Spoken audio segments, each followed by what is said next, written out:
انگریز کو ترس آیا، اس نے کہا یار چھوٹا سا بچہ، اس کا کیا قصور ہے؟ قریب گیا نا تو اس بچے کی زبان پر اس کی بھاشا میں جو جملے تھے نا، اس کو اگر میں اردو میں ترجمہ کروں اور شعر میں کہہ دوں تو مطلب یہ ہے، وہ ذرا سا بچہ کہہ رہا تھا، حق کو کبھی باطل نہ کہا ہے نہ کہے گا، حق کو کبھی باطل نہ کہا ہے نہ کہے گا، دیوانہ محمد کا ڈرا ہے نہ ڈرے گا، میں چاہ رہا ہوں مجمع میں سے کوئی بھائی نعرہ لگائے ذرا، تاکہ مجھے بیداری کا احساس ہو۔ مجمع میں سے کھڑے ہو کر کے کوئی بھائی نعرہ لگائے، ماشاءاللہ۔ اللہ اکبر، یا رسول اللہ، زندہ آباد زندہ آباد، اللہ اکبر، یا رسول اللہ، زندہ آباد، اللہ اکبر۔ پڑھیں میرے ساتھ، میری مائیں بہنیں بیٹیاں بھی بیٹھی ہیں، یہ بھی یاد کر کے لے جائیں، بچوں کو لوریوں کی جگہ موبائل نہ دیں بلکہ یہ نعت سنا دیا کریں، یعنی یہ اشعار سنا دیا کریں۔ میں نعت سے مراد کوئی دوسری نعت سنا دیں اور یہ حوصلے والے اشعار سنا دیں۔ حق کو کبھی باطل نہ کہا ہے نہ کہے گا، دیوانہ محمد کا ڈرا ہے نہ ڈرے گا، دیوانہ محمد کا ڈرا ہے نہ ڈرے گا، وہ ہو کے راہ اور وہی ہو کے رہے گا، وہ ہو کے راہ اور وہی ہو کے رہے گا، فرمان محمد کا ٹلا ہے نہ ٹلے گا، فرمان محمد کا ٹلا ہے نہ ٹلے گا۔ بے شک، سبحان اللہ سبحان اللہ سبحان اللہ، بہت خوب، لگاؤ بیٹا لگاؤ، لگا رہے۔ یا رسول اللہ، اللہ اکبر۔ میرا دل کبھی کبھی بڑا بھر کے آتا ہے، میں خود بھی تنہائیوں میں روتا ہوں اور سمجھتا ہوں تم بھی روتے ہوگے جب حالت دیکھتے ہو۔ پچھلے ایک ہفتے سے لگ بھگ تریپورہ میں ایسا فسادات اور اس طرح سے مظالم ہو رہے ہیں ہم لوگوں پر، اور ہمارے نوجوانوں کو پتہ ہی نہیں ہے۔ تقریباً ہماری کئی مسجدیں، میری معلومات کی حد تک 10 یا 12 مسجدیں ہماری جلا کر راکھ کر دی گئیں، لیکن ہمیں بڑی تکلیف ہوتی ہے کہ ہماری مرکزی حکومت کے کانوں پہ جوں تک نہیں رینگ رہی ہے۔ بھئی آپ یہ بتاؤ کہ یہ سب کب تک چلتا رہے گا؟ ہم پرامن شہری ہیں، ہماری جانیں جاتی ہیں، برداشت کر لیتے ہیں، صبر کر، کربلا والے ہیں نا، صبر کی عادت ہے، بے شک بے شک بے شک، صبر کر لیتے ہیں، لیکن ہم نے ایسی ویڈیوز بھی دیکھے جو قرآن شریف کو جلایا جا رہا ہے، یہ ہم سے برداشت نہیں ہوتا۔ یہ ہم بتانا چاہتے ہیں کہ اس کو ہم برداشت نہیں کر سکتے۔ اتنا بھی مت دباؤ کسی کو، اتنا بھی مت دباؤ کہ پھر تمہارے قابو سے باہر نہ ہو جائے گا۔ قرآن شریف کی بے حرمتی کرنے والوں، وہ ایک ڈاسنا کا پاگل آدمی ہے، نام لوں گا اس کا منحوس کا تو جلسہ میرا ناپاک ہو جائے گا۔ وہ کہتا ہے قرآن شریف کی بے حرمتی کرتا ہے، حضور کی شان میں توہین کرتا ہے، نہ جانے کیا کیا بکواس کرتا ہے۔ میں اس تک بھی اپنی بات پہنچانا چاہتا ہوں۔ اور نوجوانوں، ایک رد عمل کا طریقہ یہ بھی ہے، ری ایکشن کا طریقہ ایک تو پروٹیسٹ ہوتا، پیسفل پروٹیسٹ، ایک دوسرا طریقہ یہ بھی ہے کہ اب اتنے پختہ حافظ قرآن بنو اور ایسے قرآن پڑھنے والے بنو کہ آفس میں آؤ تو کام کی شروعات قرآن کی تلاوت سے کرو۔ سبحان اللہ سبحان اللہ سبحان اللہ، بے شک۔ اپنی بچوں کو قرآن پڑھاؤ اور بتاؤ ان دشمنوں کو کہ تم جتنا قرآن کے خلاف بولو گے، بیٹا قرآن اتنا ہی پھیلتا چلا جائے گا، سبحان اللہ سبحان اللہ، قرآن کی تعلیم اتنا ہی بڑھتی چلی جائے گی، اور قرآن کو نہ تو مٹا سکتا ہے نہ تیرا باپ مٹا سکتا ہے۔ دنیا ختم ہو سکتی ہے مگر قرآن کا ایک نقطہ بھی مٹایا نہیں جا سکتا۔ بے شک، سبحان اللہ، حق ہے حق ہے، بے شک، بولو زور سے۔ سبحان اللہ۔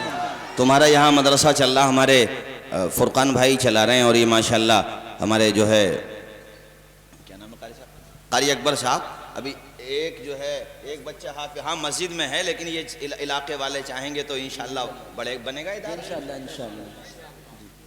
اداروں کی محبت بتاؤں میں تمہیں، فلسطین میں جو بمبنگ ہوتی ہے آپ کے نگاہوں کے سامنے ہے کہ سب سے زیادہ مظلوم اگر کوئی قوم ہے اس وقت تو فلسطینی بھائی ہیں ہمارے، تو ان کا جذبہ دیکھو، تعلیم ایسے پھیلتی ہے۔ میری مائیں بہنیں بھی بیٹھی ہیں، ان سے بھی کہہ رہا ہوں، اور بہت ادب کے ساتھ میں علماء سے، حفاظ و قراء سے بھی کہہ رہا ہوں کہ دنیا تمہاری اہمیت نہیں سمجھتی، کوئی بات نہیں ہے، یہ تمہاری اہمیت سمجھ بھی نہیں سکتے، کما حق الا ماشاءاللہ۔ لیکن تم فلسطین کے ان حوصلہ بخش لوگوں کو دیکھو ان پرعزم لوگوں کو دیکھو کہ ان کی جو عمارتیں بمبنگ میں ڈیمولائز ہو جاتی ہیں تو جو ملبوں کا ڈھیر ہے نا اس پہ رہنے کا انتظام ہو نہ ہو مگر انہوں نے اپنے بچوں کو قرآن پڑھانے کا انتظام ضرور کر لیا ہے۔ یعنی یہ انتظام انہوں نے ضرور کیا ہے تاکہ ہم اپنے بچوں کو قرآن پڑھائیں۔ زور سے بولیں، کیا پڑھائیں؟ آواز آئے، کیا پڑھائیں؟ قرآن پڑھائیں۔ اور ایک رپورٹ آئی کہ انہی ملبوں کے ڈھیر پر انہوں نے ایک نہیں بلکہ کئی بچیوں کو حافظ قرآن بنا دیا۔ یعنی بچوں کو تو بنایا بچیوں کو حافظ قرآن بنا دیا۔ تو میرے ساتھیوں، تم بھی آج یہ پیغام لے کے جاؤ کہ ہمیں پڑھنا بھی ہے اور قرآن پڑھانا بھی ہے۔ اونچا بولو، پڑھنا بھی ہے، قرآن پڑھانا بھی ہے۔ زور سے بولو، قرآن پڑھانا بھی ہے۔ اب یہ کہاں ہے وہ بچہ جو حافظ قرآن ہوا؟ ارے ماشاءاللہ، کیا نام ہے بیٹا؟ ذی شان، شان والا۔ ذی شان کا مطلب ہوتا ہے شان والا۔ حقیقت میں شان والا آج ہو گیا۔ اور اس بچے کے ماں باپ، پیرنٹس اگر زندہ ہیں تو وہ بھی مبارکباد کے لائق ہیں کہ ماشاءاللہ دیکھو تمہارا بیٹا اپنے سینے میں بفضلہ تعالی قرآن عظیم کی دولت کو محفوظ کر چکا ہے۔ بے شک، بے شک۔ ابھی بچے کی عمر ہی کیا ہے؟ میں نے کہا نا آج ایک ہے کل کو انیک بھی ہوں گے انشاءاللہ۔ بولو انشاءاللہ، زور سے بولو انشاءاللہ، اور مچل کے بولو انشاءاللہ۔ تو حضرات، مدرسوں کے حوالے سے میں آپ کو یہ بتانا چاہ رہا تھا کہ علامہ کفایت علی کافی ہوں یا علامہ فضل حق خیر آبادی، یہ سب مدرسوں ہی میں پڑھے اور مدرسوں ہی کے فیضان سے جگہ جگہ انہوں نے علم کی شمع روشن کی ہے۔ بے شک، بے شک۔ بولیں زور سے سبحان اللہ، سبحان اللہ، اور پیار سے بولیں سبحان اللہ۔ سبحان اللہ۔ اور یہ جو مظالم ہوتے ہیں تو گھبرایا نہ کرو، چند اشعار سن لو، اس کے بعد پھر میں گفتگو آگے بڑھاتا ہوں۔ حسینی قاری مرغوب صاحب، اہل اسٹیج کی بھی توجہ چاہتا ہوں۔ ماشاءاللہ آپ تمامی حضرات بہت اچھا سماعت کرتے ہیں، اللہ تعالیٰ سب کو جزائے خیر عطا فرمائے۔ حسینی عزم رکھتے ہیں، حسینی شان رکھتے ہیں، حسینی عزم رکھتے ہیں، حسینی شان رکھتے ہیں، حسینی عزم رکھتے ہیں، حسینی شان رکھتے ہیں، ہم اپنی ٹھوکروں میں جنگ کا میدان سبحان اللہ، نعرہ تکبیر، نعرہ رسالت، علماء اہل سنت، مفتی توصیف رضا صاحب قبلہ، علماء اہل سنت۔ وہ راہ حق سے ہٹ جائیں یہ ہرگز ہو نہیں سکتا، وہ راہ حق سے ہٹ جائیں یہ ہرگز ہو نہیں سکتا، وہ راہ حق سے ہٹ جائیں یہ ہرگز ہو نہیں سکتا، جو اپنی رہبری کے واسطے قرآن۔ سبحان اللہ، سبحان اللہ، سبحان اللہ۔ نہیں کچھ خوف طوفان کا، ڈرے کیوں تیر و خنجر سے، نہیں کچھ خوف طوفان کا، ڈرے کیوں تیر و خنجر سے، حسینی ہے ہتھیلی پر ہم اپنی جان۔ سبحان اللہ، سبحان اللہ، سبحان اللہ، بہت خوب، ماشاءاللہ، سبحان اللہ۔ مراد آباد کے تعلیم یافتہ حضرات، میں ایک پیغام یہ بھی، ہمارے بھائی سٹی چینل سے ہیں ماشاءاللہ، میری ملاقات بھی ہے، ہاں ملاقات ہے میری، اب دھیان آیا مجھے، تو ہمارا یہ پیغام ذرا آپ بھی پہنچائیں میڈیا کے ذریعے لوگوں تک۔ ہمارا پیغام یہ ہے کہ آپ بچوں کو یعنی جو زمانے کی ضرورت کے لحاظ سے معلومات ہے وہ بھی فراہم کریں، یعنی انگلش کی معلومات ہو بچہ، بلکہ میں کہتا ہوں اس کی زبان، اسے زبان میں مہارت ہو، اور دوسری طرف ہم جو بچے سینٹ میری میں پڑھتے ہیں یا انگلش میڈیم میں پڑھتے ہیں ان کے پیرنٹس سے بھی اپیل کرتے ہیں کہ بھائی آپ اپنے بچوں کو بھی دینی تعلیم دو۔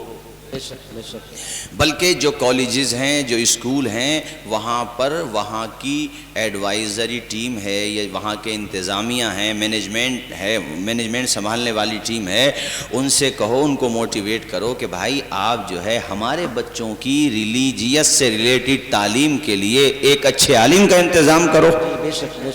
یہ تو دنیا کہتی ہے کہ مولوی کو یہ بھی ہونا چاہیے، وہ بھی ہونا چاہیے، یہ بھی پڑھنا چاہیے، وہ بھی پڑھنا چاہیے، کوئی یہ کیوں نہیں کہتا کہ ہمارا بچہ جو انجینئر بنتا ہے اسے قرآن بھی پڑھنا چاہیے؟ بے شک بے شک۔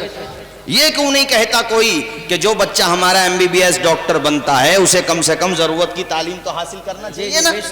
اور جن ڈاکٹرز حضرات نے قرآن شریف پڑھا ہے، ہمارے سنبل میں ہیں کئی ڈاکٹر، قاری مرغوب صاحب تشریف فرمائیں، ان سے پوچھئے، ان کے کلینک میں الحمدللہ قرآن شریف رکھا رہتا ہے۔ میں نام بتا دوں، ہمارے بسم اللہ ہاسپیٹل ایک سنبل میں ڈاکٹر زید صاحب ہیں، ہاسپیٹل میں قرآن شریف، یعنی جہاں وہ بیٹھتے ہیں وہاں پر، اور وہ مجھے بتا رہے تھے کہ میں الحمدللہ پر ڈے وداؤٹ گیپ، بغیر کسی ناوا کے روزانہ الحمدللہ قرآن شریف کی تلاوت کرتا ہوں۔ سبحان اللہ سبحان اللہ۔ تو آپ ایسا ذہن بناؤ، یعنی بیلنس بنا کے چلو، ایسا نہ ہو، وہ جملہ کڑوا کہہ رہا ہوں اب، ایسا نہ ہو کہ بیٹا تعلیم یافتہ بہت ہے مگر باپ کا جنازہ بھی نہ پڑھ سکا۔ کتنی تڑپے گی باپ کی روح کہ بیٹے کروڑوں روپیہ اٹھایا تیری تعلیم پر اور تو اتنا محروم نکلا کہ میرا جنازہ بھی نہ پڑھا تو نے، کیا گزرے گی ان کی روح پر؟ اس لحاظ سے میں تو کہتا ہوں انجینئر ہو، پائلٹ ہو، مگر جنازہ پڑھے نہیں پڑھا دے، ایسا بنا دو کہ پڑھے نہیں بلکہ پڑھا دے۔ ابھی کیرالہ میں بہت بڑی یونیورسٹی ہے الثقافت السنیہ، وہاں کا اسٹوڈنٹ عالم بنا، اور عالم بننے کے بعد دیکھیے اس نے کتنی محنت کی، پائلٹ بن گیا۔ ذرا بولو نا زور سے سبحان اللہ۔ سبحان اللہ سبحان اللہ۔ کیا بنا بولیے زور سے؟ پائلٹ، اور پائلٹ بنا اور الحمدللہ اس نے اپنی ڈیوٹی کا آغاز بھی کر دیا۔ جی بے شک۔ تو ہم یہ چاہتے ہیں کہ ہمارے بچے قرآن عظیم بھی پڑھیں، دین کی ضروری تعلیم حاصل کریں، اور اس کے بعد وہ دیگر وبھاگوں میں محنت کریں۔ ہم چاہتے ہیں ہمارے بچے IAS بھی بنیں، IPS بھی بنیں، ترقی کریں، ہر محاذ پہ پہنچیں، مگر اس سب سے پہلے وہ دین کی ضروری تعلیم حاصل کر لیں۔ بے شک بے شک۔ مولانا توصیف رضا صاحب، اس کا بینیفٹ کیا ملے گا؟ اس کا بینیفٹ یہ ملے گا کہ مدرسے کی چہار دیواری میں انسانیت کا سبق پڑھا ہوا ہوگا، اس کے کلینک پر اگر کوئی غریب آ جائے گا نا تو انشاءاللہ وہ فیس نہیں لے گا۔ جی بے شک۔ بولو زور سے، بولو زور سے، بولو۔ اس کے اندر دیا ہوگی، اس کے اندر مطلب یہ ہے کہ رحم ہوگا، اور یہ چیز پیدا کرنے کے لیے آپ کو اپنے اسکول بھی بنانا چاہیے، آپ کو بچوں کی تعلیم پر توجہ دینا چاہیے۔ مارہرہ مطہرہ کا ایک بڑا اچھا پیغام ہے جو میں جلسوں میں دیتا ہوں، جب یہ عنوان ہوتا ہے جو مجھے آج دیا گیا کہ آدھی روٹی کھائیے بچوں کو پڑھائیے۔ بے شک۔ ذرا اونچا تو بول دو، آدھی روٹی کھائیے بچوں کو پڑھائیے، بچوں کو۔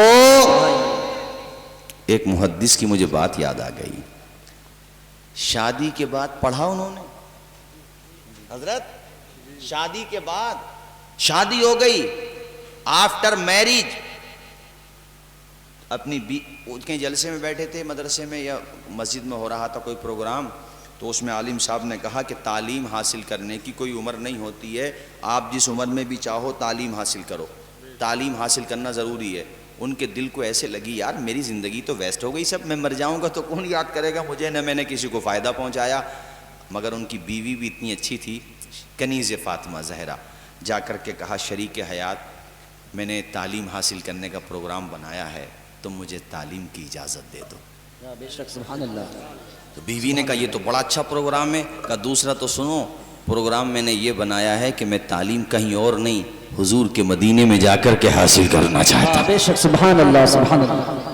وہاں غالباً اس وقت امام مالک کی درسگاہ لگا کرتی تھی، امام مالک علم حدیث پڑھاتے تھے، 4 اماموں میں ایک ہیں حضرت سیدنا امام مالک، بڑی عظیم پرسنالٹی ہے آپ کی، علم کے چٹانیں، آسمان علم و فضل پر بدر منیر بن کے چمک رہے ہیں، حضور کے سچے عاشق، اور عشق ایسا ہوتا، ادب ایسا ہوتا ہے۔ ایک مرتبہ حدیث شریف پڑھا رہے تھے شاگردوں نے دیکھا کہ حضرت کے چہرے کا رنگ متغیر ہونے لگا، زرد پڑنے لگا۔ شاگرد حیرت میں ہو گئے، انہوں نے سبق مکمل کیا، کتاب بند کی، اتنے میں حضرت بے ہوش ہو کے گر گئے۔ اللہ اکبر، حیرت میں ہے، کیا ہوا؟ حضرت کے جسم سے جب جبہ شریف اور کرتا شریف اتارا گیا تو ایک بچھو نے ایک جگہ نہیں متعدد جگہوں پر ڈنک مارا تھا۔ ہوش آیا تو فرمایا کہ میں نے حدیث کے ادب کے لحاظ سے اس کی تکلیف کو برداشت کر لیا۔ یعنی حدیث شریف کی بے حرمتی نہ ہو۔ آج ہمارے محلوں میں مسجدوں کے سامنے ڈیجوں پہ لوگ ریچھوں کی طرح ناچ رہے ہیں، پھر کہتے ہیں ہم عاشق رسول ہیں۔ شادی بیاہ کا موقع آ جائے تو دیکھو اپنے مسلم محلوں میں، اگر یہی کام نان مسلم کر دیں تو دنگا ہو جائے۔ تم کیا کر رہے ہو یہ بتاؤ مجھے؟ آذان کے وقت میں تمہارے ٹیلی ویژن کی وائس تک کم نہیں ہو پاتی، کیا منہ دکھاؤ گے اللہ کو قیامت کے دن؟ جبکہ آذان کے وقت میں دنیا کی باتیں کرنے پر یہ وعید ہے کہ ہو سکتا ہے مرتے وقت ایمان ختم ہو جائے، سوء خاتمہ کا اندیشہ ہے۔ ادب کرو، آذان کا ادب کرو۔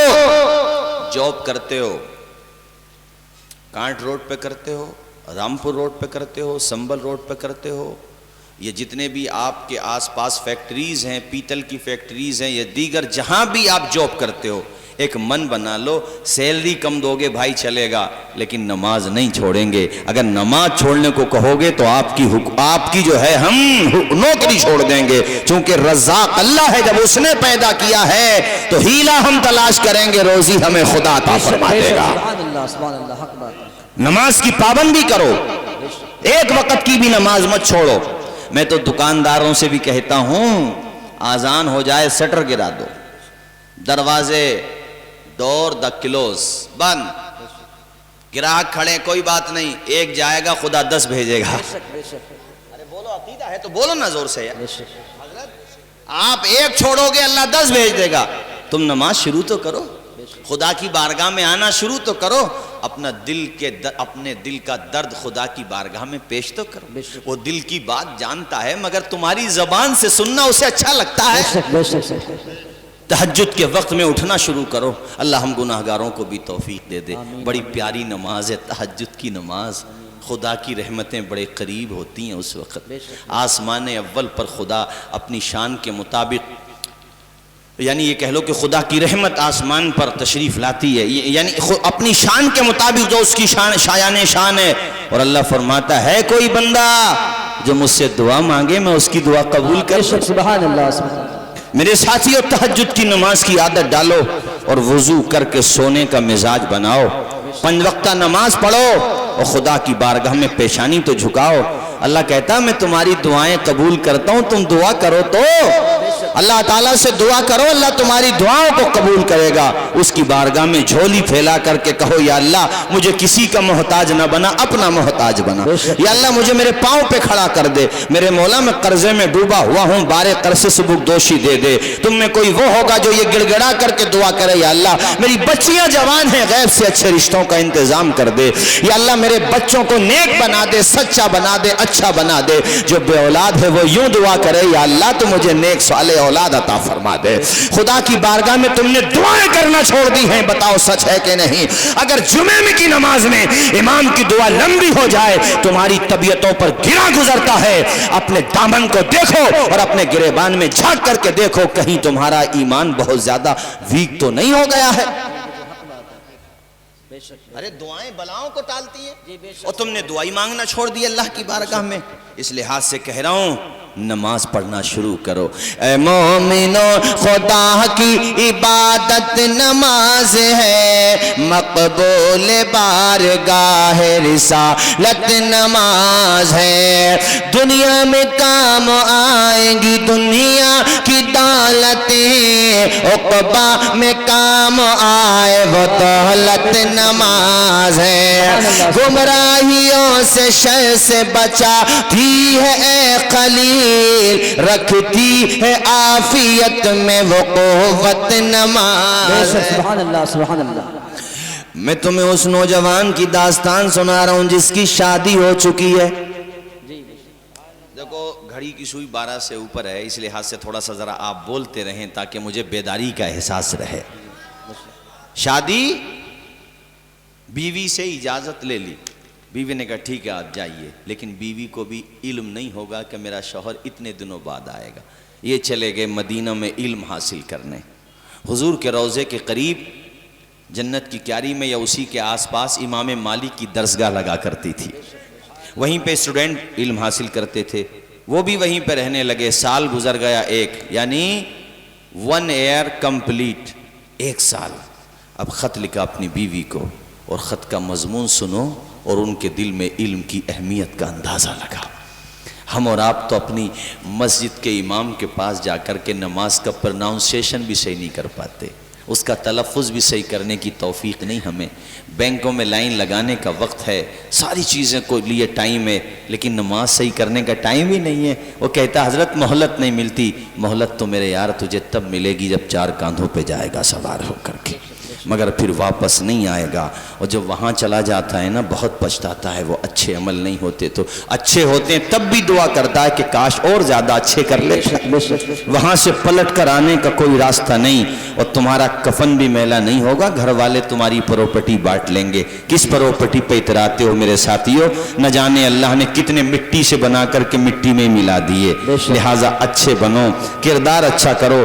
بدن اچھا کرنے سے کیا ہوتا ہے؟ روح اچھی ہو تو تقدیریں بدل جاتی ہیں، اگر آتما اچھی ہو جائے تو جناب والا اللہ تعالیٰ روشن ضمیر بنا دے۔ سبحان اللہ سبحان اللہ۔ حضرت مولا علی شیر خدا فرماتے تھے زینت وہ نہیں ہے جو مال کی زینت۔ مال پہ کیا اترانا؟ مال تو فرعونوں کی وراثت ہے۔ اچھا مال ہو تو اچھی بات ہے، لیکن عموماً مال فرعونوں کی فراعنہ کی وراثت ہے اور علم نبیوں کی وراثت ہے۔ سبحان اللہ سبحان اللہ۔ میں اس لیے ایک جملہ کہتا ہوں، تقریروں میں نیٹ پہ سنا ہوگا آپ نے، کوئی بندہ پہلے غریب تھا بعد میں مالدار ہو گیا تو اس کا بیہیویئر دیکھو، اس کا انداز زندگی دیکھو کہ پہلے صحیح تھا یا اب صحیح ہے۔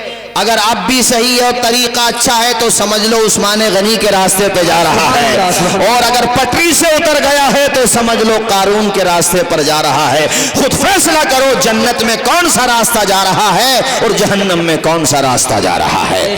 ہمیں انہی مالداروں سے محبت ہونا چاہیے جنہیں اللہ نے مال دیا ہے تو دل عثمان غنی کی خیرات عطا فرما دیا۔ سبحان اللہ سبحان اللہ۔ حق بات۔ مدرسوں سے محبت کریں، جی جی بے شک سبحان اللہ۔ مسجدوں میں خرچ کریں، جی جی غریبوں پہ خرچ کریں۔ کوئی بیوہ ہے بیچاری محلے میں اس کا کوئی نہیں تو بہن بنا کے رات کے اندھیرے میں اس بہن کی مدد کر دیں۔ بے شک بے شک۔ پرچار نہ کریں۔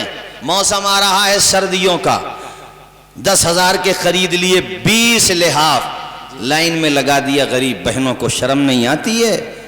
تمہاری بہن اگر لائن میں